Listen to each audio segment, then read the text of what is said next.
pessoal, nós aqui do grupo pré-vestibular estamos abrindo mais um produto, hoje o tal do Mosaico, né? Né, gente?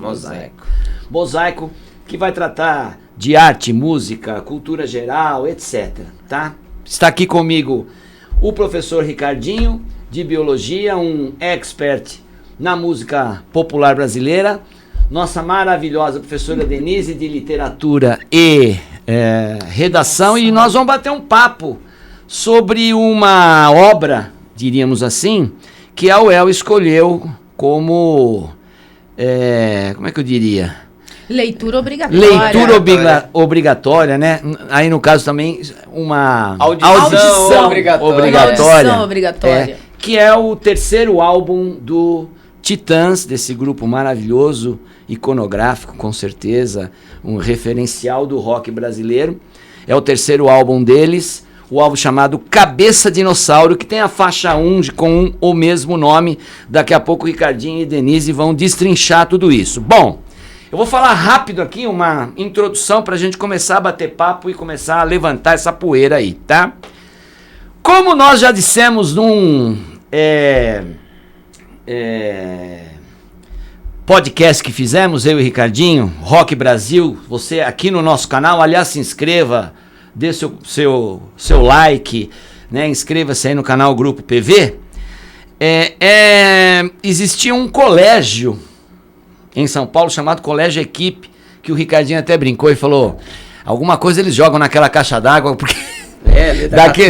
veio de lá. O que saiu Serginho de gente Gross, boa. E no intervalo eles levaram cartola. Exato. Não, era um pessoal... Era interessante. Muito bem. Esse grupo Titãs nasceu desse colégio, já no final da década de 70 eles estavam se ajuntando, e o primeiro nome foi Titãs do Iê Iê Iê, nome abandonado logo já no primeiro álbum, que é o álbum Titãs. Ele nasce então, definitivamente, oficialmente, em 82, em São Paulo, capital, e o seu maior sucesso inicial foi Sonífera Ilha, né? Álbum do Titãs, né? Com o mesmo nome, Titãs, e que tinha também uma outra música que fez muito sucesso, chamado Toda Cor, né? Os componentes, gente: Arnaldo Antunes, Branco Melo, Nando Reis, Marcelo Fromer, que faleceu no início dos anos 2000, Paulo Miklos, Sérgio Brito, Charles Gavan, Tony Bellotto.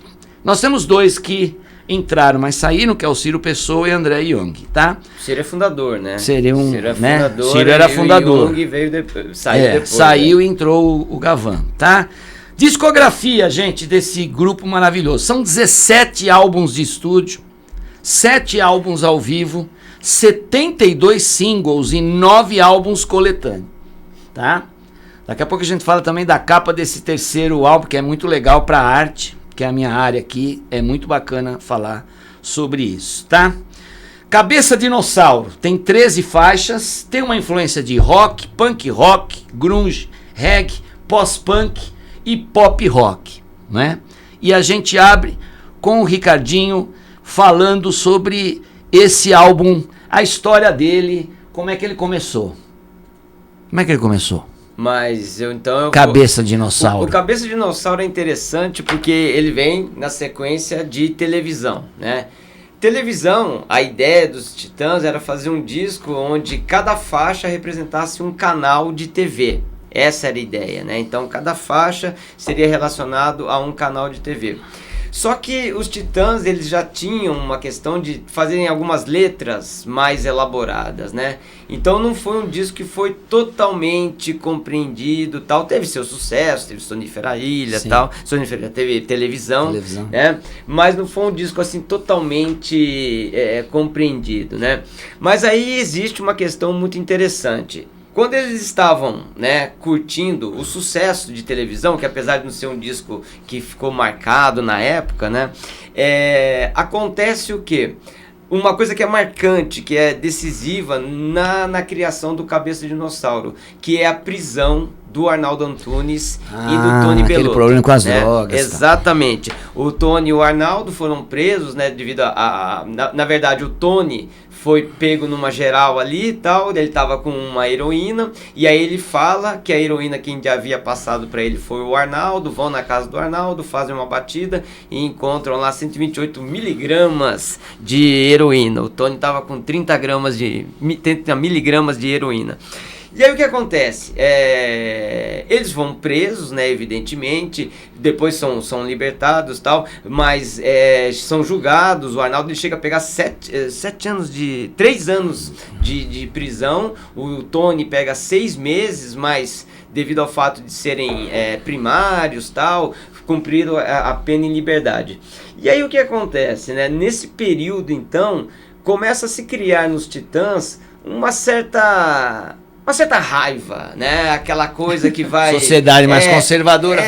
Uma certa revolta. Exato. Revolta e aí, contra o estabelecido. Exatamente, todo um contexto. Nós estamos aí de 85 para 86. Então, veja bem, é o ano, né, do fim da ditadura militar, eleição de Tancredo Neves, o Tancredo depois morre e tal, etc. Então, eles resolvem realmente atacar o sistema e, vamos dizer assim, as instituições, né, que estavam ali mantendo aquela ideia mais retrógrada, né? Foi um álbum revolta, Ricardo? O que você acha? Foi um álbum assim? Ou foi um álbum assim, vamos fazer o que a gente gosta de fazer? Eu acho que foi o seguinte, primeiro, eu acho que houve um amálgama ali muito interessante, porque primeiro foi uma necessidade musical, eles não ficaram satisfeitos com televisão, musicalmente. Eles não acharam que o disco de fato estaria ali representando o que eles desejavam em termos de busca musical, busca artística. E aí vem esse fato da prisão e o grupo acabou comprando, né, essa violência. Pode falar assim, mas o cara estava carregando heroína, tal, bababá, então tinha que ser preso. Mas é aquela questão, né, não é só o fato de estar ali com a heroína e de serem presos, é porque na verdade havia todo um sistema que estava impedindo que tudo que fosse criativo, que tudo que fosse ligado à arte pudesse se manifestar. Então os caras realmente fizeram o quê? Eles falaram, nós vamos fazer um disco musicalmente do jeito que nós queremos e vamos fazer letras também que são letras mais agressivas. Tanto é que é um contraste, né? Se você pegar a televisão e pegar as letras que você tem, né, no vamos fazer o faixa a faixa aí, você vai ver que são músicas, são letras muito mais agressivas, muito mais contundentes, né, em relação aí ao status quo. E existe uma outra coisa também muito interessante nesse trabalho, que é o quê? Quem produziu televisão foi o Lulu Santos, né? Então o Lulu Santos foi o produtor de televisão. E o Lulu Santos, uma coisa mais tropical, mais leve, bem mais leve, light. E aí o que acontece? É muito interessante porque o produtor do Cabeça de Dinossauros, que foi o Liminha, ele era odiado pelos Titãs. Eles odiavam porque o Liminha havia produzido Kid de Abelha, havia produzido Lulu Santos, e eles faziam, né, deram declarações, os discos do Liminha são todos iguais, tal, né? É tudo a mesma coisa, aquela guitarrinha e tal. Mas no momento que eles falaram assim, vamos fazer um disco porrada, eles escolheram o Liminha para ser o produtor, né? E aí houve justamente um grande embate entre o Liminha e a banda. Por quê? Porque eles não tinham o costume de ter justamente um produtor como o Liminha, que é um cara, né? Um cara sério e um cara que também briga, defende as suas ideias. O interessante é que esse álbum, né, dele ele foi gravado no Rio de Janeiro. No Rio de Janeiro. Numa produtora chamada Nas Nuvens. O que, aliás, o nome, né? Tem passagens muito interessantes, né? Porque quando os Titãs foram gravar o disco, quem tinha acabado de gravar um disco eram os Paralamas. Sim. E os Paralamas, aquele trio, todo mundo legal, né?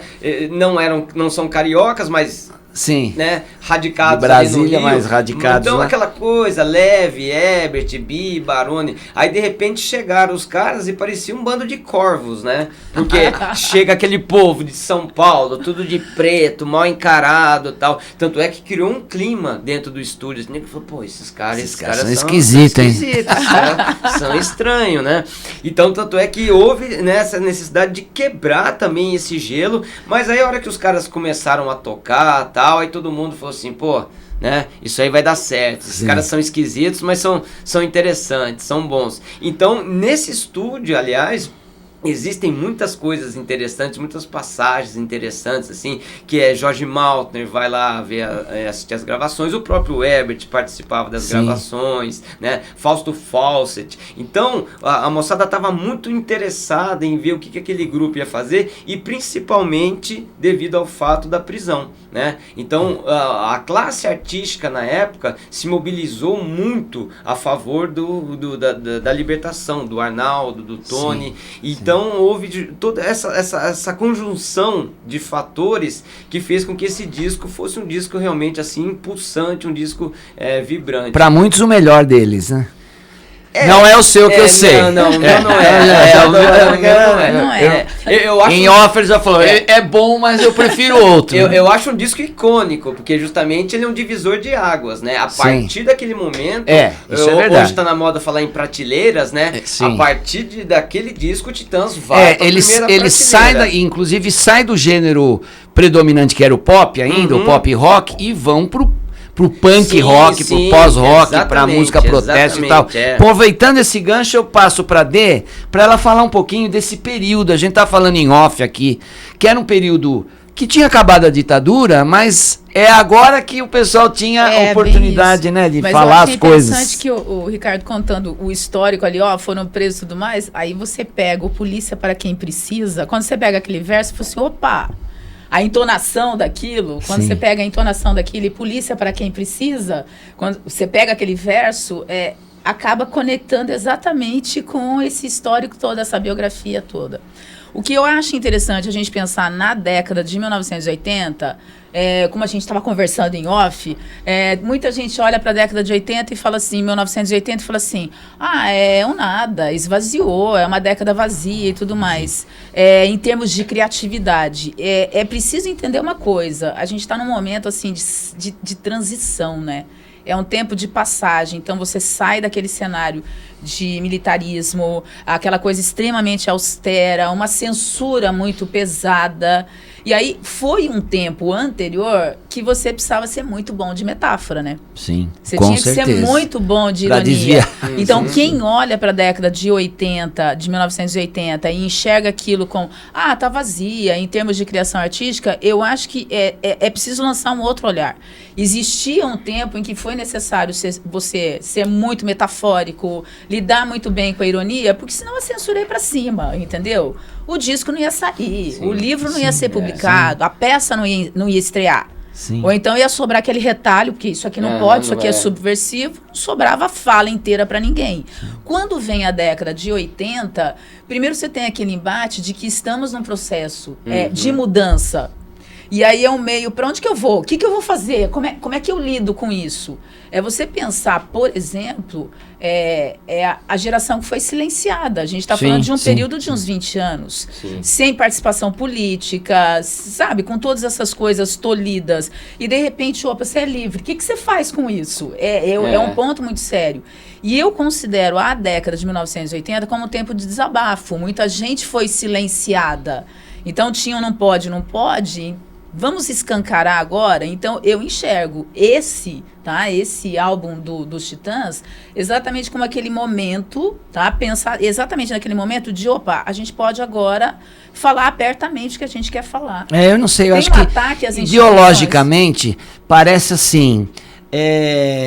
que o que a MPB não conseguiu ou não podia por causa da censura, de repente na década de 80, quando essa censura acaba, o pessoal, como a Dê tá falando, vamos falar, vamos falar agora o que aconteceu lá atrás, o que tá acontecendo agora. Mas mesmo assim é interessante isso, mas havia um ranço, porque tinha, claro que tinha. 85, o que nós temos? O Rock in Rio, Titãs foi? Não, os Titãs tiveram 12 shows cancelados depois da prisão do Tony e do Arnaldo, e nenhum produtor de show queria estar envolvido com os Titãs. Então os Titãs também foram mandados para a Sibéria da música ali, né? Ficaram no ostracismo. No underground que você vê no Rock in Rio, né? Barão, Paralamas, Kid de Abelha, todo mundo foi ali, né, conseguiram se mostrar para o Brasil, para o mundo, evidentemente, tal, e os Titãs ficaram ali, né, meio que no ostracismo, justamente porque houve esse problema. Então, voltando na situação lá do poder do disco, né, então os caras, eles estavam tomados realmente de uma ira, né, de uma raiva. E outra coisa que é legal, a Denise falou aqui, da questão da poesia, né, da escrita, então, de poder se manifestar, é uma coisa que é muito interessante, que a gente também às vezes deixa passar batido. Evidentemente que você não vai falar de Milton, Chico, e falar que esses caras, pelo amor de Deus, né, nem querem entrar nesse assunto aí, pelo amor de Deus. Mas existe uma coisa muito interessante que essa molecada da época criou, que foi o quê? Queremos qualidade. Queremos qualidade em estúdio, queremos qualidade de gravação, queremos qualidade em show. Então vamos parar de parar banquinho, violão luz caindo. E um microfone só. Microfone e microfonia. Não, nós queremos fazer barulho bom, né? Então eu acho que isso também é uma coisa muito interessante. Será que não há uma influência? Porque a década de 80 é muito rica no Brasil. Nós fizemos até um programa, você que está nos vendo agora e ouvindo, vai lá, dá uma assistida para você... depois ver esse podcast que a gente está fazendo, porque é legal o Rock Brasil para contextualizar onde é que está o Titãs, onde é que está essa coisa da década de 80. São mais de 100 bandas gravando desse jeito, a maioria, exigindo uma qualidade, exigindo uma coisa melhor, né? E realmente o MPB, como o Ricardinho tá falando, que era uma coisa mais crua, tá? Boa, gente? Sim, pelo amor de Deus. Eu sou fã da MPB, do samba também, de todos os gêneros bons, assim, mas que realmente foi uma virada. A década de mesa. A década de 80, ela foi, assim, foi um momento, assim, muito frutífero para você pensar em rock brasileiro. Sim. E é bem esse olhar de uma nova geração. Agora, você falando, por exemplo, de ser colocado, né, colocar os Titãs na Sibéria, né, por conta do escândalo da questão da prisão e tudo mais. Eu acho que isso faz parte desse contexto da década de 80, desse momento de transição, do saber como é que a gente lida. A gente tem liberdade? Exatamente. Pode tudo? Não pode? E aí, quem fica, por exemplo, quando você pensa em produtores, gente que vai organizar algum tipo de festival e tudo mais, será que cai bem? Eu não sei que eu não tenho noção ainda de que público é esse. Exatamente. Quando você pensa na década de 1980, pera lá, quem que é esse público? É um momento, assim, teve essa renovação muito criativo, principalmente eu enxergo isso. Se a gente for pensar empobreceu a literatura, a gente vai ter muita coisa de gente repassando aquela história recente. Eu fui calado e aí eu vou me manifestar. É o Fernando Gabeira, por exemplo, chegando, voltando e com o que é isso, companheiro. Sim. Mas quando você considera, por exemplo, a poesia que vem nessa nova geração, esse momento rock, né, que vem para a década de 1980, é um cenário muito rico de exatamente vamos nos manifestar. Se eu quero um som de qualidade, vamos colocar aqui esse olhar de crítica. Eu quero devassar todo esse tempo, toda essa repressão que a gente viveu e romper com essas coisas. Sim. Eu queria fazer uma ponte, acabei indo para o outro lado da MPB lá, mas é um período que a gente tem mais de 100 bandas gravando, né? Nessa década de 80, e o rock internacional fazia um sucesso incrível. É a época que eu tenho U2, que eu tenho The Smiths, que eu tenho The Cure, nossa, eu tenho Queen ainda fazendo show no Brasil na década de 80, no Morumbi. Né? O Rock in Rio, né, o próprio Rock in Rio, e é um período que as FMs faziam muito sucesso, todo mundo, né, escutava FM. E olha, eu acho que era, eu não sei, 60% música nacional, rock nacional, e os 40% música internacional. Acho que foi o único momento, né, que as FMs tocavam mais música brasileira. São feitos, vamos citar, né? A Maldita. A Fluminense. A Maldita. Nós tínhamos as rádios que tocavam só isso, né? Só tocava o rock nacional.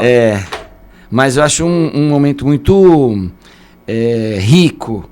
Em 90, o número de bandas diminui bastante. Você pega a partir de 2000, mais ainda. E aí surge um produto, né, pra gente começar a falar do disco em si, que é os sertanejos, né?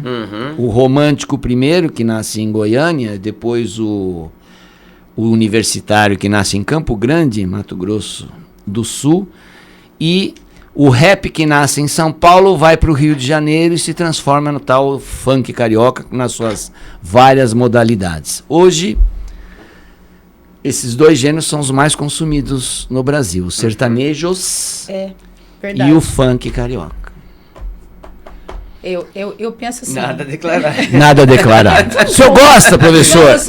Eu não gosto, querido. Eu considero uma manifestação artística, musical. Não é da minha preferência. Não é a minha preferência. Né? Não é gosto praia. Não se discute, lamenta-se, né? Eu acho que a gente tem que voltar para a década de 1980. Vamos voltar para a década. Vamos lá. E eu acho que combina você pensar exatamente na essência do rock com aquele caráter de contestação. Desde que ele surge, aí aquelas nuances todas vão aparecer, então combina essa essência contestatória, contestadora do rock com essa década, que é exatamente aquele período de, estamos em mudanças e mudanças radicais, a censura está acabando, ou vai acabar, e aí combina isso tudo, e essa geração de roqueiros que vão surgindo, de bandas que vão surgindo, e trazendo qualidade, e as mais diferentes nuances, sim. Não, e o Ricardinho falou uma coisa... Cazuza, você tem Renato Augusto, só pra fazer um contexto, né? Pô, tinha uns caras que escreviam, né?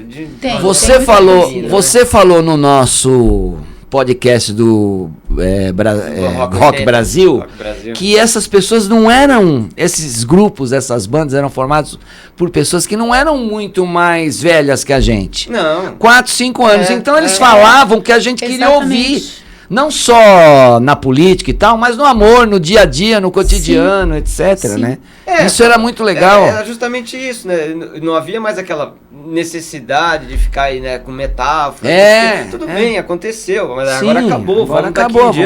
Vamos falar então do dia a dia, do amor. Vamos escancarar, entendeu? Eu não preciso mais me preocupar como eu vou me manifestar. Então, é libertador, é contestador e é a voz de uma geração. É bem isso. Exatamente. Bem isso. A voz de uma geração. É a voz de uma geração. Produção, dá pra gente começar a ver essas letras? Vamos começar com o quê? Cabeça dinossauro mesmo, que é a faixa 1. Quer começar com as... Olha, gente, tem um dado aí bem interessante. Artístico. O tal de Leonardo de Serpiero da Vinci. Só um adendo. Tem que lembrar que isso aqui foi um LP.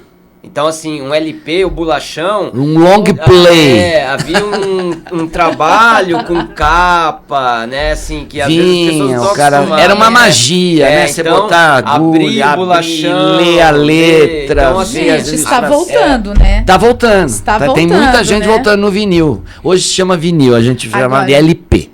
Vinil, atualiza. Agora é vinil. E só detalhe antes do Ricardo falar da questão artística, essa capa é muito interessante, que foi o Brito que teve essa ideia, que ele estudava arte na época, e ele conhecia esses trabalhos aqui que o Ricardo vai falar. E a WEA, na época, a gravadora, abriu uma exceção, porque o que era costume na época? Fazer capas de discos com a foto do grupo. Verdade, sim, verdade. Foi uma das primeiras exceções que eles abriram. Assim, aliás, em alguns concursos de capas de discos, essa capa venceu. Eu não me recordo aqui, tem essa mas história, tinha, né, aquelas com a melhor capa do ano e tal. Quebra de paradigma do começo ao fim. Nossa, com certeza. Quebra de padrões. Mas voltando a Leonardo, ele faz o seguinte: os Titãs vão pegar dos caderninhos do Leonardo figuras que ele bolava, desenhava, que não correspondia ao que ele achava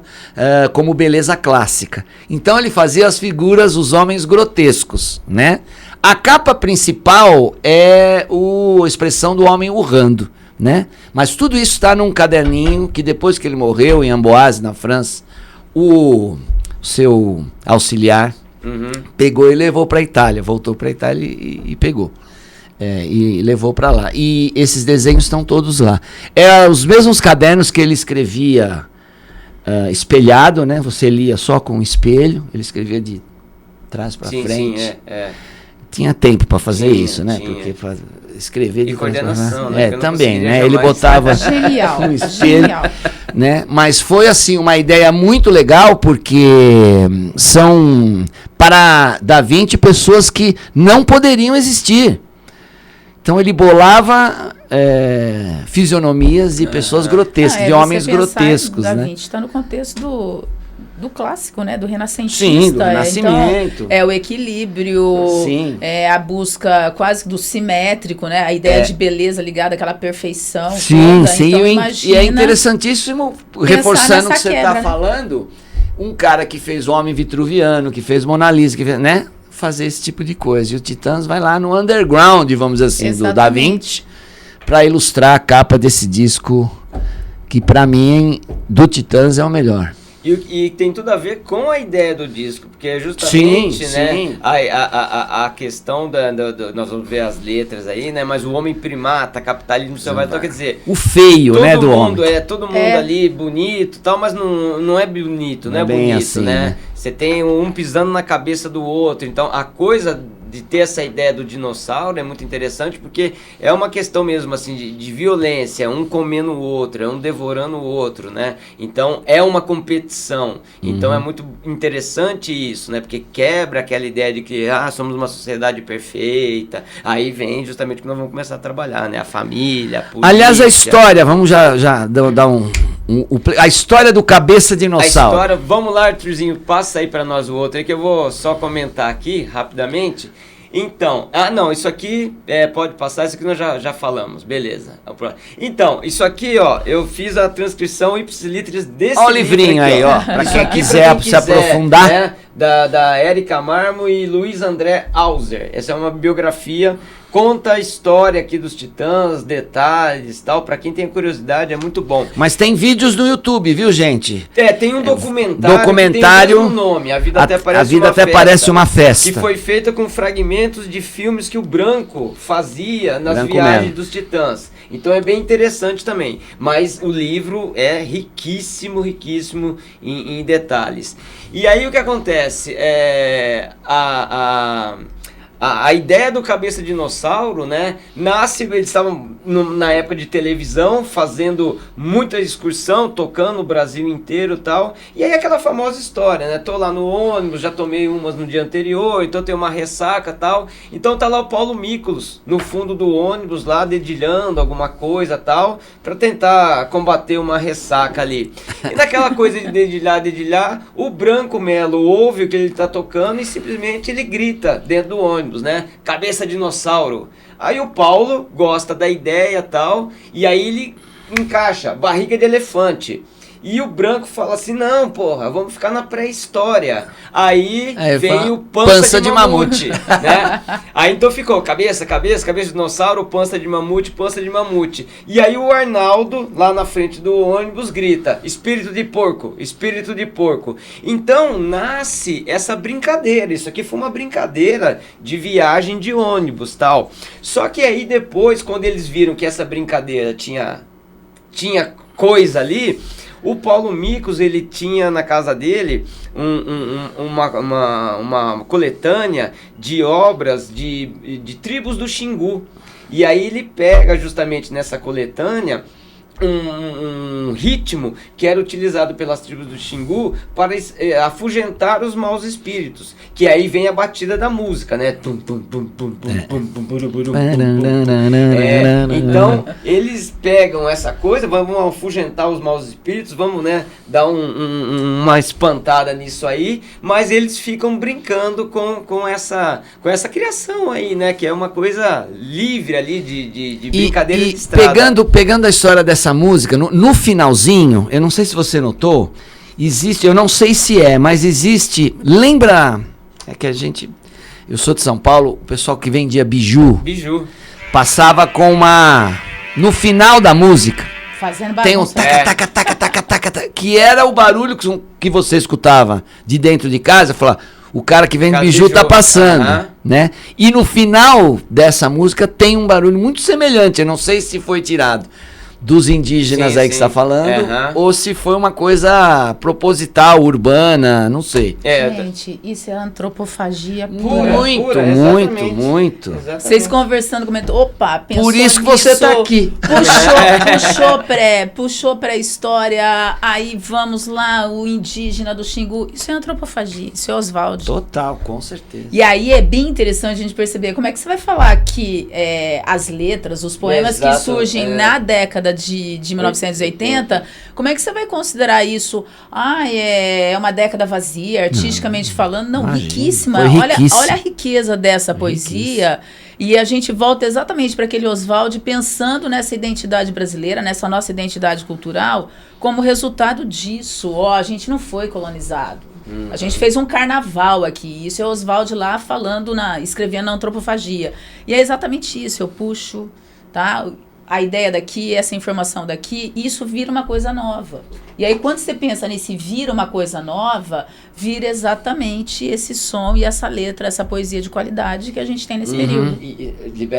E uma coisa interessante que eu havia comentado com eles aqui é que as bandas da década de 80, elas tinham certos rótulos, né? Então, como a gente fala, os Paralamas, o The Police brasileiro, o Ira é do Jam, né, brasileiro. A analogia, exato. Né? E os Titãs, ninguém conseguiu rotular, exatamente por isso que a Denise está falando assim. Era uma banda, né, antropófaga, era uma banda que misturava realmente muitas coisas e acabava criando um estilo, realmente, né? O estilo Titãs, que não lembra, não remete a nada. É claro, influências do rock inglês, do punk, etc. Mas continua sendo antropofágico exatamente por isso. Sim. Não interessa de onde você vem. Você pega o estilo, mas cria uma coisa nova, com identidade nacional. Exato. E é muito interessante perceber uma outra coisa, quando você considera, sabe, a bagagem dessas pessoas em termos de leitura, de conhecimento, de formação, para ser capaz de fazer uma coisa dessa. Sim.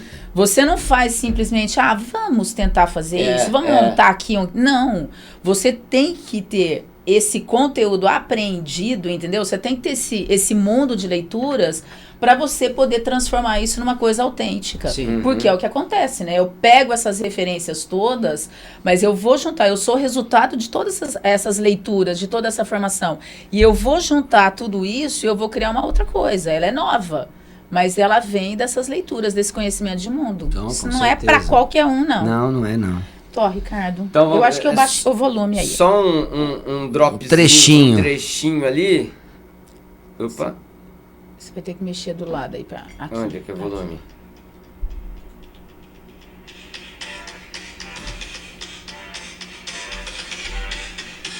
Então, essa é a batida da tribo do Xingu, né? Que é para afugentar os maus espíritos. E aí eles começam justamente a colocar a ideia do ônibus aqui, e aí nasce essa música, que é a música que dá nome ao álbum. Né? Cabeça Dinossauro.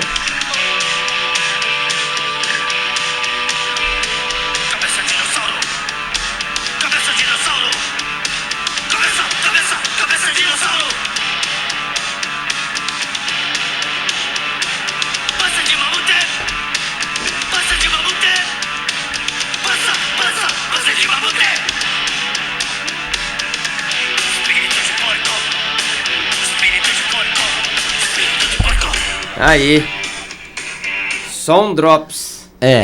Mas a letra é essa aí, viu, gente? Essa é a letra toda. Mas eu acho dinossauro. O arranjo musical absolutamente sensacional. Sim. Meu Deus do céu. Com 3 frases. Você tava falando agora me lembrou. Eu acho que no final aquilo mas é o Liminha que ele usa as paredes do estúdio. Tem mas como ficou parecido e muita gente acha que era o cara do biju. Que eu acho que ele usa uma parte da parede do estúdio e ele começa a fazer porque é na madeira mesmo. Madeira, exatamente. É um som de madeira. Então, aí, vamos lá, meu querido Arthur. Vamos lá. Então nós temos aí a primeira faixa que nós já trabalhamos, já vimos, aqui tal, pode ir pra frente. Aí vamos lá, segunda faixa. Então, essa música, na verdade, ela é interessante porque essa música ela foi criada pelo Marcelo Fromer, né? E pelo Tony Bellotto. Não, o Marcelo Fromer e o Sérgio Brito. E foi uma brincadeira também, porque o que acontece? Eles tinham o costume de ir um pra casa do outro, tal, né? E ficavam ali fazendo música, mas não os 8, né? Então às vezes 2 ali, 3 ali e tal. E numa tarde eles foram, o Tony Bellotto, perdão, vai na casa do Marcelo Fromer e a esposa do Marcelo Fromer vai trabalhar tal, e ficam os dois lá na casa brincando, dedilhando violão. E aí o que acontece? Sai essa música, que também é uma música que não tem nesse caso, nesse contexto assim, nenhum tipo de protesto, de nada. É mais uma brincadeira, né? Então nasce o AAU, só que de certa maneira, eles já falando, pois eu estou ficando, né, como é que é? Eu esqueço o começo da letra. Eu também. Estou ficando louco de tanto pensar. Pensar exatamente. Isso que é justamente a ideia, né, de você ter uma certa insatisfação, né? Então eu tô cansado de só ficar no como a vida fosse uma monotonia mesmo, né? Então vamos procurar abrir novas possibilidades aí, eu acho. Estou ficando cego de tanto cantar, estou ficando...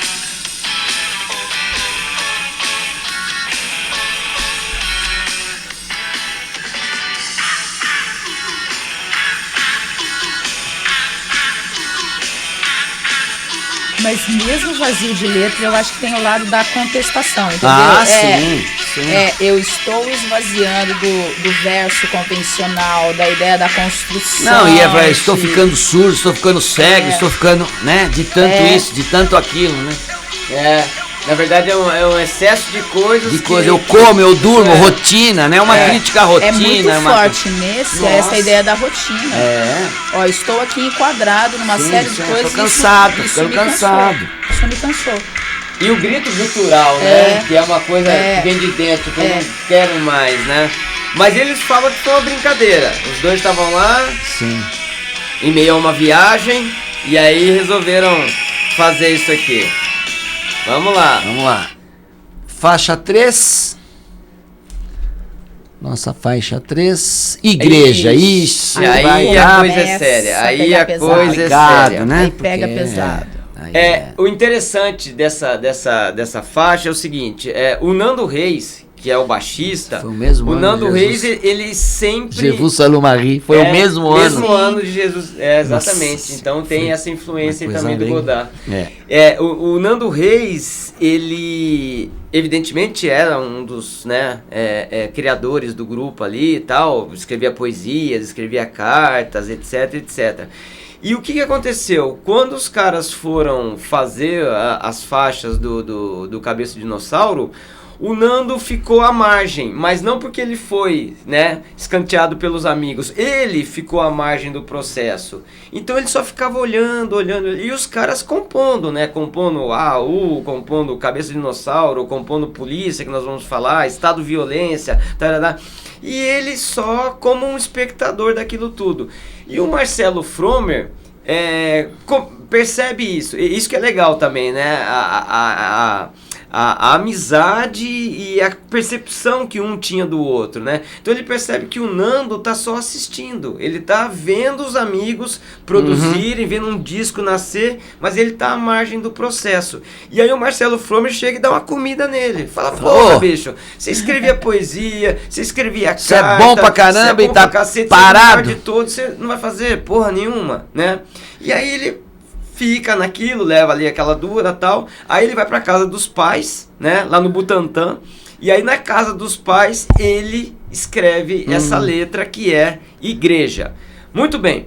Foi uma letra que na época, dentro do grupo, causou uma polêmica muito grande. Por quê? O Arnaldo, por exemplo, ele falava assim, eu não vou cantar, né, Glória a Cristo, por exemplo, porque eu não acredito. Mas eu também não quero cantar contra.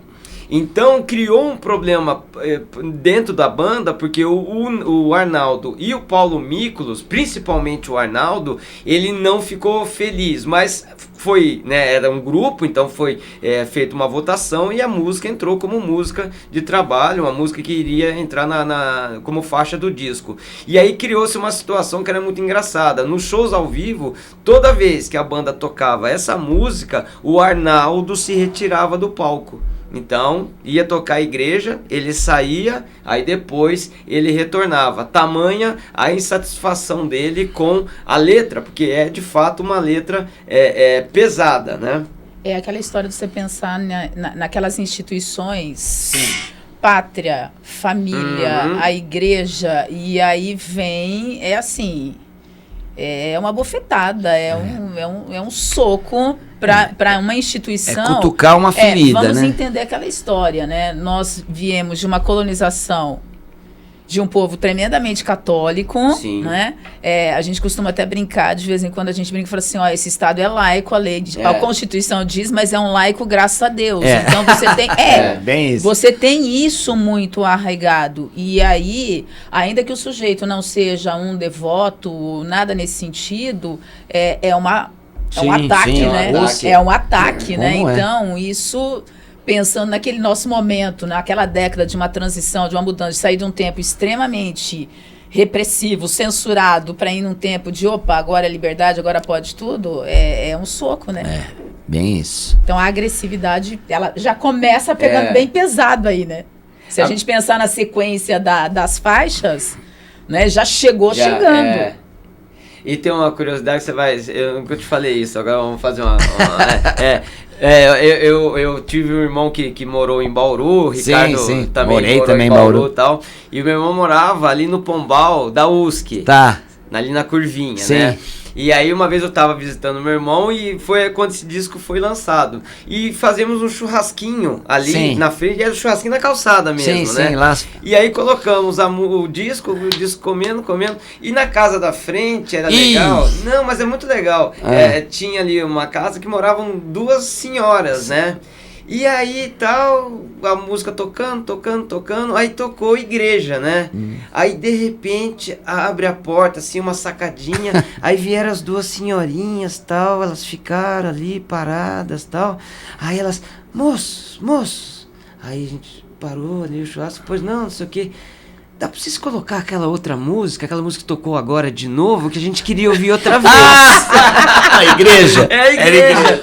Então, assim, foi muito engraçado. Legal. Vão dar dura na gente. As senhorinhas, né? Ô, moço, será que você podia botar de novo aquela música que a gente queria ouvir outra vez? Elas estavam querendo confirmar. Será que é aquilo mesmo? Será que falaram estão falando mal da igreja? Exatamente. Será que é isso mesmo que a gente ouviu? E é isso aí, ó.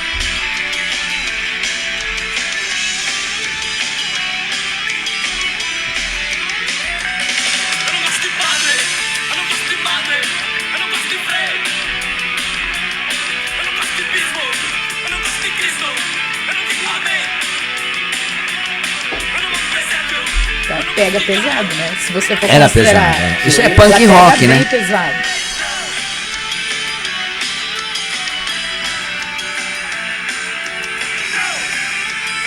Vai naquela linha, né? Todo mundo adora a rainha da Inglaterra e vem os Sex Pistols, né? E faz aquela coisa do God Save the Queen. Exatamente. Né? E choca todo mundo, né? A Maria abriu outro negócio aqui dentro. Opa. Vou tirar foto aí. Vamos lá, Arthurzinho? Vamos. Faixa 4. Polícia. Uma das que mais fizeram sucesso. Pra quem precisa. Essa música nasce da prisão do Tony Bellotto e do Arnaldo Antunes, né? Essa música é feita pelo Tony Bellotto. Aliás, também é uma coisa rara dentro do trabalho do grupo, que só tem um autor. É só o Tony Bellotto. Então, geralmente, essas músicas não eram colocadas nas faixas de trabalho nas faixas do disco, porque é sempre a ideia do coletivo, né? Então, essa música aqui, na verdade, o Tony Bellotto fez, né? E aí, como havia uma resistência do grupo em colocar, quem abraçou a causa também, eu acho que foi aí eu não me lembro agora se foi o Branco Melo ou se foi o Sérgio Brito, acho que foi o Sérgio Brito. Aí o Sérgio Brito fala com a banda, tal, eles resolvem fazer um arranjo mais pesado de guitarra, tal, então eles acabam convencendo todos os demais que essa música seria uma música muito interessante para ser colocada no disco. E aí é legal essa frase, porque é muito engraçado que quando eu era moleque, né, quando esse disco saiu, eu tinha 16 anos. Quando eu ouvi essa música, eu achava assim, né, meio burrão, não conseguia entender assim muito bem. Então era assim, polícia para quem precisa. Eu pensava como se fosse assim, polícia para quem precisa, no sentido, quem precisa de polícia? Nós podemos viver sem polícia, não é necessário, né, viver com polícia. Mas aí depois eu passei a entender a música, que é polícia para quem precisa. Então, polícia para quem precisa de polícia. Vai prender quem deve ser preso. Exato. E não prender os dois coitados ali que estavam lá com a sua heroína. Então depois eu passei a entender, né, melhor isso aí. Então para mim foi uma descoberta. Contextualizado, ela ganha assim, é um recheio de sentido. Nossa. É contextualizado, pensando assim, opa, eu sei do histórico, eu sei o que aconteceu com os dois. Então a letra ela começa a fazer um outro sentido. E eu acho muito legal isso, né? Polícia para quem precisa, polícia para quem precisa de polícia, né? Não é pra, assim, nós não precisamos da lei, precisamos da ordem, mas precisa prender um monte de vagabundo aí e mais uma vez, né, a preciosidade dos arranjos em todas as faixas, né? É uma coisa que você não tinha visto nos dois álbuns anteriores. Isso é Liminha, né? Isso é o dedo do Liminha. Um negócio muito bem feito. Eu falei, gente, parece o que a gente vê fora do Brasil, né? A qualidade da produção, das guitarras, bateria muito bem marcada, né? Foi um negócio que realmente pra quem não sabe, o Liminha foi baixista dos Mutantes. Só pra situar.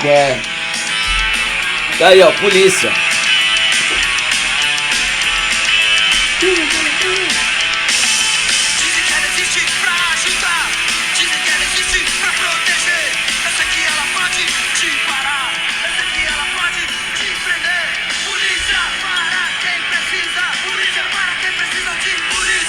Fica muito nítido, né? Aquela coisa do que era, né? O período todo de repressão, de ditadura, essa visão de, ela pode parar, ela pode repreender e você tem que responder. Então, traz assim, a história, o histórico recente, né? Quando você pensa assim, década de 80, você tem esse histórico bem recente de, era uma coisa intimidante. Sim. E assim, eu já tomou muita geral, né, Ricardo? Vamos entender. Mão na parede. Meu Deus. Vamos entender que isso também é atualíssimo, né? Sim. Então, você trazer eu achei assim, ó, eu deixo aqui até meus parabéns a Copes escolher a escolha da obra, ela traz elementos que são atuais. É atualíssimo. Mas há controvérsias, né? Porque logo que lançaram, eu comecei a lista de obras, eu comecei a entrar nos comentários e tem um pessoal mais conservador que não curtiu, não. Falando assim, o que vão perguntar dessa banda aí, não sei o quê, que fala mal do Bolsonaro, sabe? As coisas Mas assim. Eu acho que esse caráter, eu acho que essa essência contestadora que é a essência, para mim a essência do rock é esse caráter de ser contestador. E aí você junta isso com letras que representam sim um momento histórico. Eu fico imaginando como trabalhar, mas seria interessantíssimo, por exemplo, você pensar nas letras e você trazer isso para uma questão efetivamente interdisciplinar. Você puxar, por exemplo, contexto histórico, você mexer com a questão do modo de pensar de uma época, de uma geração e tudo mais, seria muito interessante. Eu não sei se... porque é um formato novo, né, que a gente vai ter na prova da UEL, eu não sei se isso vai efetivamente trazer questões que vão juntar a literatura como interdisciplinar com outras, não sei. Pergunta que o aluno deve estar fazendo para a Denise direto, né? Como é que será que vai cair, né, Denise? Exatamente. A pergunta sobre o álbum, sobre os Titãs. A pergunta é sobre isso. Se pode, por exemplo, de repente, puxar isso para a redação. Ah, sim. que algum tema ou que um pedaço trazer de letra. um pedaço de letra, não a letra toda, mas um pedaço de letra e levar isso para a produção de um texto. São todas perguntas que eu também estou muito curiosa. Ansioso. O como cair, eu sempre vou orientar. Você tem que pensar nisso puxando para a letra. Sim. É uma compreensão do texto, entendeu? E aí, contextualizando isso, é claro que esse texto fica riquíssimo, né? Em termos de sentido. Uma curiosidade que eu ia até te perguntar, assim, não sei se todo mundo dentro da literatura, né, aceita isso, assim, mas uma obra musical como uma obra literária. Literária? Ó, eu acho que pode aparecer há controvérsias, vamos dizer assim, há controvérsias, tá? Mas eu considero, aí a gente vai ter que pensar, a gente tem que considerar o seguinte, eu acho que depende do grupo, do poema, da música e tudo mais, porque tem umas que realmente estão esvaziadas, mas eu considero como literatura. Uhum. Ele é um texto, poético, sabe? Ele é um texto poético. A linguagem musical mexe essencialmente com a literatura. Digamos assim, tem um elemento musical que tem um combo aí que entra a música, o arranjo, você pegar essa letra, algumas do disco, se você pegar essas letras, talvez ela não seja nada, mas se junta isso com o arranjo, aí você percebe, opa, isso aqui tem uma agressividade, tem um elemento poético, então para mim é poesia. Tranquilamente. É bom ouvir isso. Vamos lá, produção, faixa 5. Faixa 5. Estado Violência. Essa também essa também é outra, que aí o Charles Gavan, ele, na verdade, aí que tá falando assim, mas tá só o nome de um ali, então, mas na verdade, essa música, ela não foi composta pelo Charles Gavan. Ele pegou o Charles Gavan, que é o baterista, ele veio da banda chamada Ira. Na verdade, os Titãs e o Ira, eles trocaram de baterista. Troca-troca. O André Jung, que era baterista dos Titãs, foi para o Ira e o Charles Gavan veio. E o Ira tinha uma música que se chamava, olha só a coincidência, Homem Palestino. Olha isso. Homem Palestino. Inclusive tem a letra aqui, né, do Homem Palestino. E aí o Gavan pegou aqui, ó, Homem Palestino. Eu sinto no meu corpo a dor da carne fria e tal. Então o refrão, né, era o homem palestino, jovem ou cristão, não havia escolha, o futuro da nação. Opa. E aí o Gavan pega e faz, né, uma versão da música do Ira para os Titãs. E aí ele cria, né, o Estado Violência, que é justamente essa música aqui. Opa! Desapareceram as músicas. Desapareceram as músicas. Vamos fazer reaparecer as músicas. Aí fala que tem um ritmo baseado no funk americano, né? Olha lá. Você vê que tem a batida, né? Sim. O baixo é maravilhoso, né? O baixo do Nanda. Eu acho agora.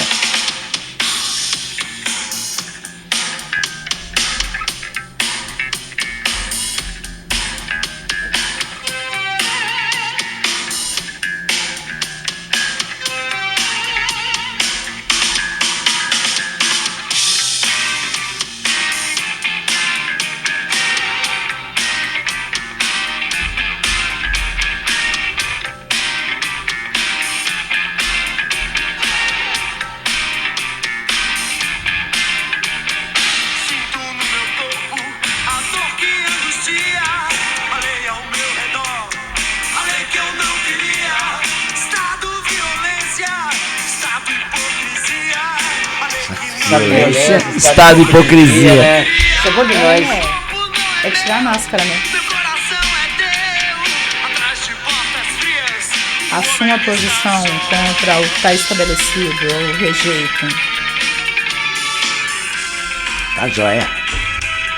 Nós temos que cortar, viu? Não podemos ouvir as faixas inteiras, porque senão o Estado Violência vem pra cima da gente. Estado de Direitos Autorais. O Estado Violência vem pra cima. Faixa 6, Arthurzinho. Faixa 6. Essa é uma música que é uma brincadeira de estúdio. É uma brincadeira, né? Porque eles ouvem a música de trás pra frente, né? Então eles gravam a faixa e colocam de trás pra frente. Então é só uma brincadeira.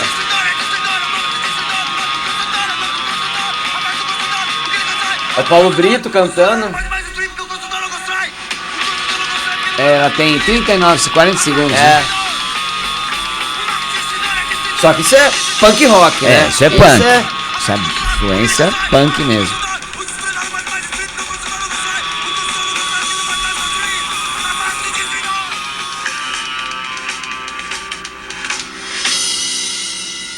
Acabou. Se entendeu a letra, depois a gente...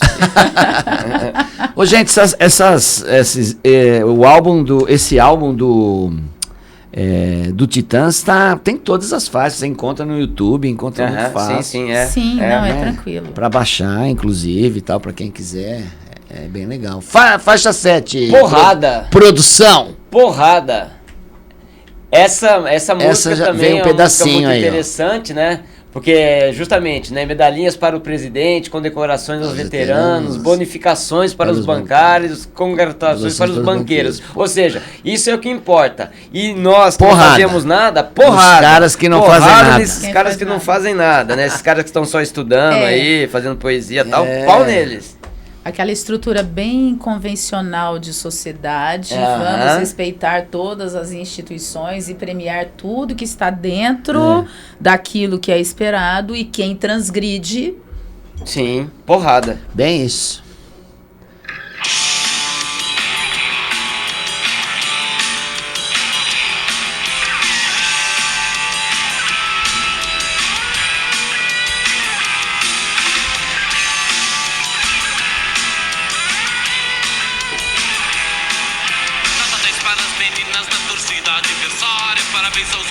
Ele vai parabenizando, né?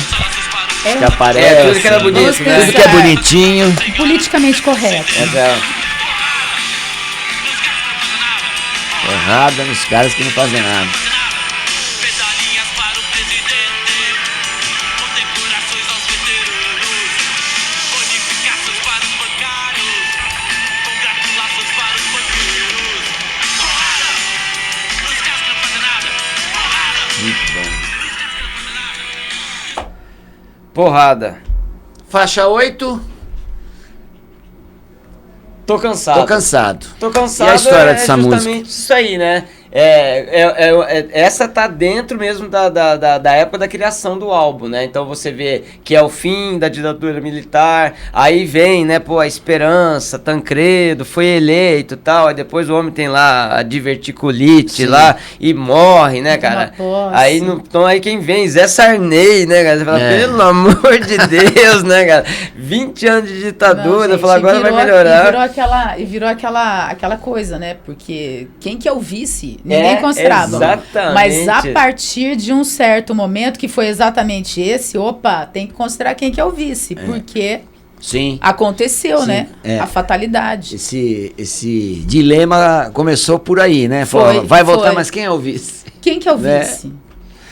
Porque depois vem o impeachment do Collor, entra o vice de novo. Aliás, nós tivemos uma sucessão de vices aí. Mas esse momento foi muito intenso, né? Você pensa assim, entramos no processo de abertura política, vamos eleger alguém democrático, vamos começar a possibilidade de eleger alguém democraticamente. E aí, a pessoa morre. E vem o Zé Sarney, que era biônico, né? Que era... E o primeiro com voto direto mesmo foi o Collor, né? Foi.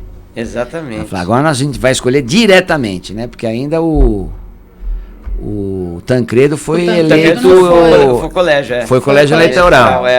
Mas já foi a Frente Liberal. Salim Maluf. Aquela movimentação toda, né? Das pessoas, de certa forma, pressionando por mudança. Você vê que a nossa democracia ainda tá bem crua, né? Ela é bem novinha, né? É um bebezinho. É muito bebê, criança. A gente ainda criança. tá... Né? Uma sucessão de presidentes que foram empichados, né, cara? Sim. E ainda assim, por mais que a gente seja mais assim, latente hoje a bipolaridade, sempre existiu. Sempre. Você prestar atenção. Mas tinha outros candidatos e tal. Mas eu acho que ela se tornou escancarada, declarada exatamente porque você tem meios de manifestar isso. As pessoas se sentem protegidas. pelas redes sociais e tal, se expõe mais, né? Eu acho que tem mais espaço para as pessoas manifestarem. É verdade. Mas polarizada, eu acredito que sempre foi. Tô cansado.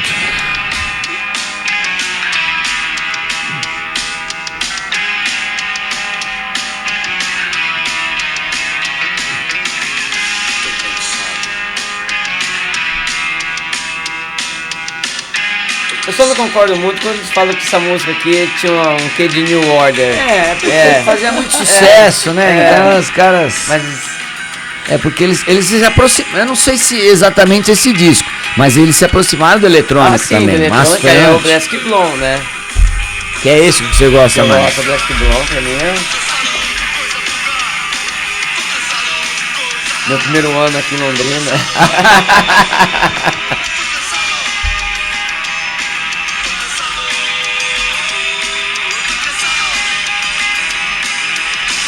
Talvez pela guitarra, né? Se aproximou do New Order, mas não me lembra muito. Não me lembra, não. Faixa 9, produção. Bichos Escrotos. Eu acho que daí sai alguma coisa...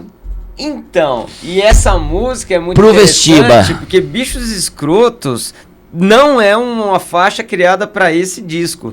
Bichos Escrotos é dos Titãs do Iê Iê. Sim. Quando eles faziam Lá de apresentações assim, amadoras, Sim. não na escola mais, né? Final da década de 70, 79, 78. Isso. Então, nesse caso, esse Bichos Escrotos, e outra, né? É uma música que realmente quer enaltecer os bichos escrotos. Então, assim, não tem nenhum Mas tipo então ela de... ficou guardada. Ela ficou guardada.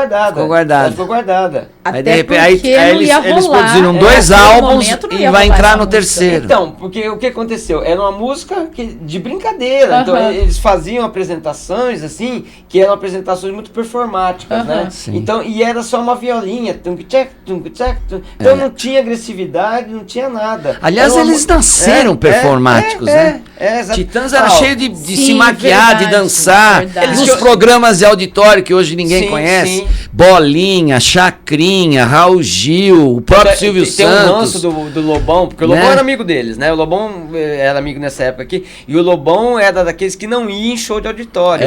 E eles falavam, não, então temos que ir, nós temos que levar a música pro povão, Sim, tal, sim, então temos sim. que ir nesses shows. Então eles Aí, adoravam. Adoravam, Eles gostavam. adoravam o playback, né? Porque era playback. Playback, pra quem não sabe, ninguém tocava ao vivo. Aí daí você ficava mais Dançavam, performance, faziam- você ficava ficava mais à performance. vontade. Adorava né? quando Chacrinha, Exato. alô, Titãs! Aí Exato, entrava, já entrava um exato. por cima, outro por baixo, outro ia dançar com as chacretes, era uma barato. E Bichos Escrotos era isso. Então tinha o Ciro ainda era da banda, então parava a música. Aí tinha uma. Então era uma música assim, de uma apresentação Entendi, quase colegial. É. Então eles queriam falar justamente disso, dos bichos, não era negócio de agressão. não E tinha ursinho nenhuma ideia. peludo, coelhinho, né? Exatamente. Então, Vão, vamos ó. lá.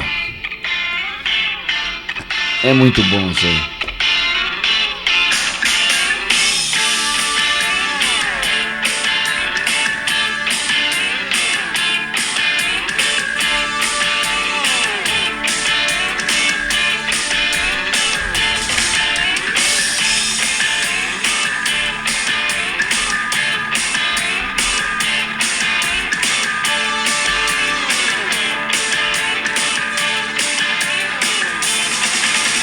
Bichos, sai dos lixos, baratas, me deixa ver suas patas, ratos, entrem nos sapatos, dos cidadãos entrar no- civilizados. Olhei aqui a capa e pensei, lembrei da capa e pensei exatamente nisso, ó.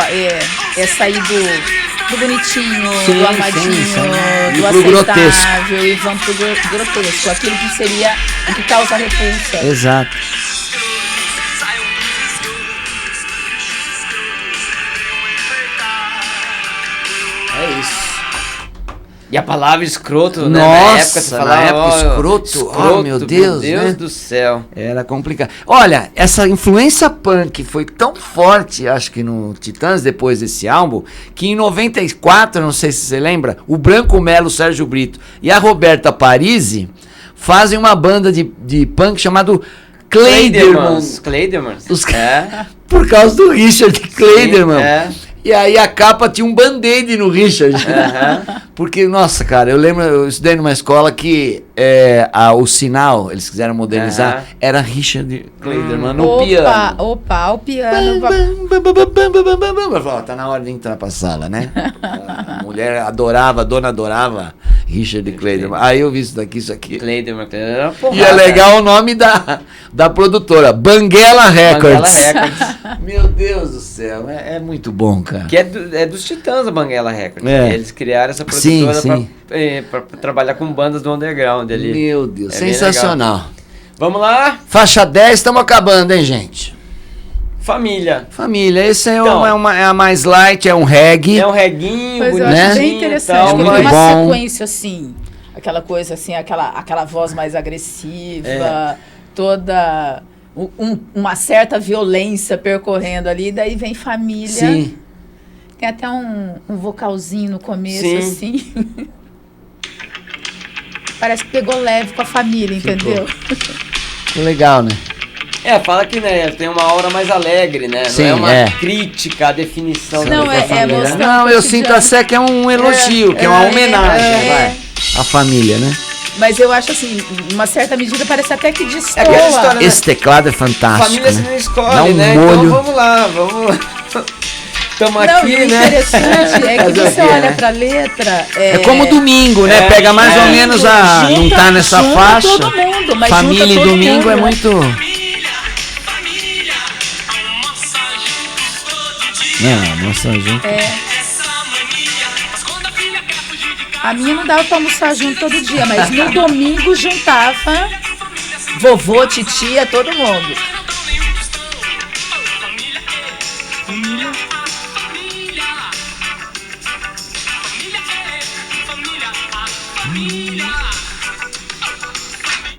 Tá aí, família. Faixa 11, vamos lá. Homem Primata, Homem nossa, Primata. essa fez muito sucesso, é uma música... Essa música, ela deveria... ficou uma discussão se o nome do disco seria Cabeça de Dinossauro Ou Homem Primata. né? Que E é seria legal, um nome legal Também também. é uma música antiga, lá, Ciro Pessoa. Que lá dos saiu nos primórdios. primeiros anos, Antes de Titãs, antes de Sonífera Flomers, Ilha. Nando Reis e o Sérgio Brito. Então também é uma música que não foi feita naquele contexto ali e tal, mas é uma música que eles acharam legal trabalhar depois, porque a ideia também é boa, né? Que é justamente a chamar pra agressividade da sociedade moderna, né? Então desde o primórdio até hoje em dia o homem ainda faz o que o macaco fazia, né? Então quer dizer... Não, crítica à humanidade mesmo, né? Não, aí combina muito com uma discussão, com uma questão muito séria que eu tenho. Será que o homem evolui? A gente continua cometendo os mesmos erros. Eu posso falar, talvez em evolução tecnológica, científica, isso tem. mas ser Humana, humano, social. não sei. E eu como biólogo eu tenho raiva do tal do darwinismo social. Oh meu Deus do céu, o Darwin deve girar no túmulo várias vezes quando usa essa ideia. Fizeram uma pequena adaptação.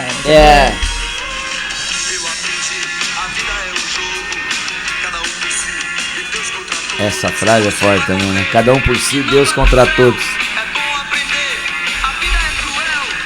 A vida é cruel. A vida é cruel, sensacional. Uma das melhores faixas aí.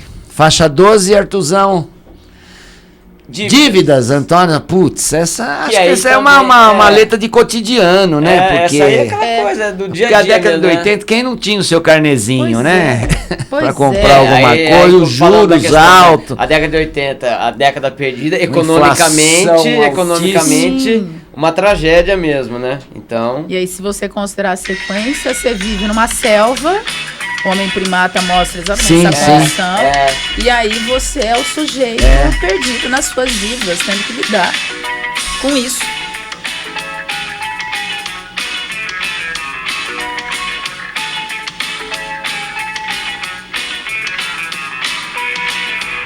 E é legal, é uma reclamação mesmo, né? O cara tá reclamando da vida mesmo, né? É um lamento, né? Fala, Meu pô, salário, meu salário, minha só dívida, É. dívida. Meu salário desvalorizou. Dívidas E era, gente, tempo de desvalorizar mesmo. Nossa. Famosa maquininha do mercado. Meu né? Deus, todo assim. No outro dia o preço era outro e o outro. Todo dia. Agora é assim. Senhores, tem pena de mim. Tenham pena de mim. E agora, A última A saideira. faixa. Saideira, faixa Fechando. 3. a saideira. E aí, essa Sensacional. música é muito legal porque os Titãs, eles tinham uma característica interessante. A última faixa, ó, virou um Ó, efeito. que bacana, ó, hein? Ficou bonito, sim, Arthur. Que legal, né? Ficou um efeito sensacional. A última faixa do álbum sempre trazia uma perspectiva do que estava por vir. E o que está por vir? Jesus não tem dentes no país dos banguelas. Então, Que é o essa próximo álbum. música, ela já é uma música que ela vai fugir um pouco, porque ela já tá mais eletrônica. Era uma né? ponte pro próximo Então, álbum. os Titãs tinham essa característica. Eles sempre, na última faixa, eles falavam, ó, vai vir um negócio diferente por aí. ali. E essa música, aí eu tava conversando com a Denise, né? O Arnaldo Antunes, pra quem não conhece, ele tem uma obra literária que é maravilhosa, né? Um poeta assim, eu particularmente gosto muito do Arnaldo Antunes. Também gosto. E ele sofreu influência e conviveu, né? Uma época ali com o Haroldo de Campos, o Augusto de Campos. E essa música é uma poesia dele, que é essa poesia circular. E aí, só para você se localizar, a gente tá falando de poesia concreta, né? Concreto, Concretiza. concretiza. Décio Pignatari, Haroldo de Os irmãos Campos e o Décio Pignatari é o ponto de partida da poesia concreta. Essa ideia do poema visual. Ó, eu sou um privilegiado. Tive aula com o Décio Pignatari na Olha faculdade. só, Uau! que incrível. Que maravilha! meu professor. Na E faculdade. aí entra essa coisa, essa visualidade toda, e o Arnaldo Antunes tem muito isso, né? Na produção literária dele, vai muito por aí. E aí é legal a maneira como você pode fazer a leitura disso aqui, né? Que É o que não... Pô, você pode começar por onde você quiser. Não é o que não pode ser que não é. O que não pode, ser, é o que não pode ser que não é. Aí então você vai... E ele vai fazendo isso, E ainda falando, ó, ser que não é. Ó, você pega a metade Sim. do Porque círculo. a poesia concreta destrói essa ideia de verso, né? Sensacional, né? Você faz a leitura do jeito que você quiser. Espetacular. Não tá faltando música inteligente assim hoje, né? Então, por isso, quando você vira pra mim e pergunta, quando você considera uma música, a letra de uma música é poesia? É poesia? Depende. Mas depende de quem faz. É o que não. Pode ser. Pode ser. Pode ser. Pode ser que. Pode ser que não. Sensacional.